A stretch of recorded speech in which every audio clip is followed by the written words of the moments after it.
In character design, a simple line can tell you everything. A curve suggests softness, a circle suggests friendliness, but a jagged edge? That's a warning. But what is it about sharper edges that not only signal you to take a step back, but at the same time keep pulling you in?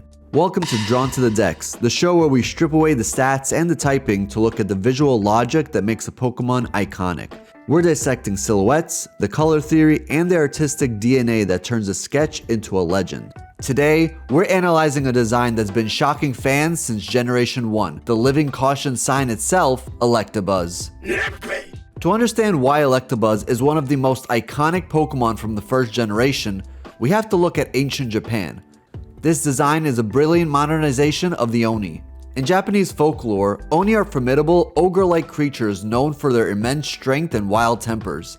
They are the quintessential bad guys of the myth, often depicted with horns, claws, and colorful skin. They are almost always shown wearing tiger skin loincloths and wielding heavy clubs.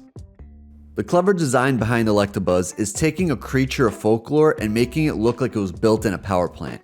The designers took those mythological elements and gave them an industrial update. They replaced the organic horns with Tesla coils and turned the tiger skin clothing into a permanent, jagged body pattern. But the design isn't the only thing with layers. The name itself is a portmanteau.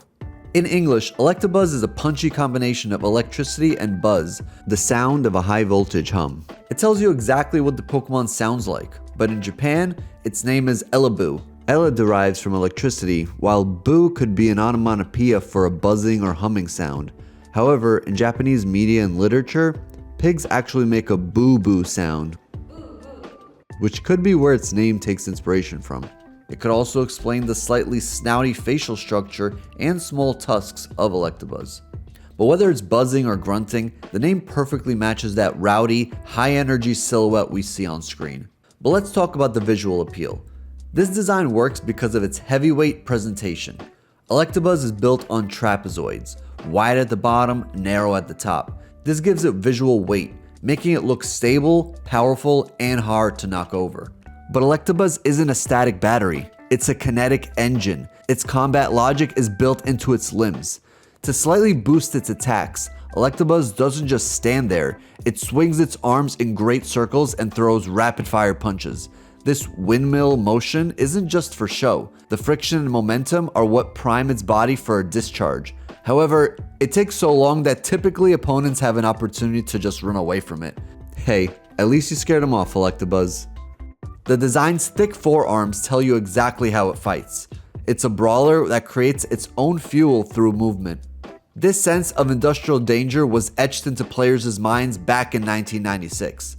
In the original Pokémon Red, your first interaction with Electabuzz is a rite of passage. It was tucked away deep inside the abandoned power plant, a high-level gauntlet filled with Voltorb traps. Finding one felt like discovering a living piece of the machinery, a rare, version-exclusive beast that turned the power plant from a dungeon into an unforgettable encounter. Of course, there's another more iconic electric Pokemon residing in that power plant, but that's another video. The color choice is a masterclass in aesthetic communication. Yellow and black are nature's hazard signs. By using this palette, the design tells your brain, danger, before you even know what its moves are.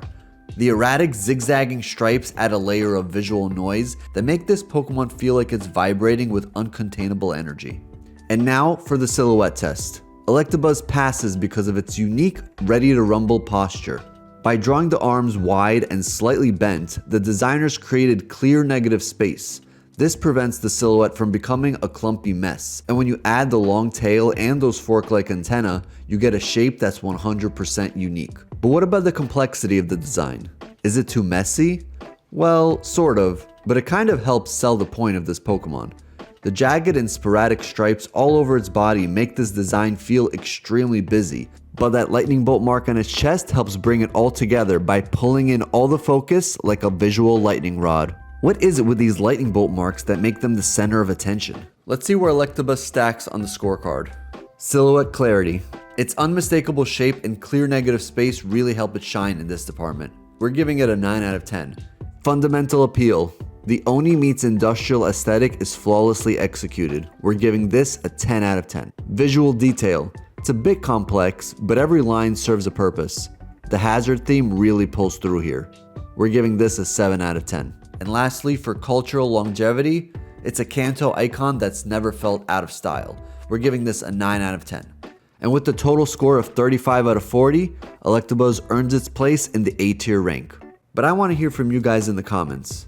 Do you think that the Oni-inspired design was enough to make Electabuzz a standout in Generation 1? Or is it just a forgettable, goofy tiger wannabe? But anyways, that's all for now.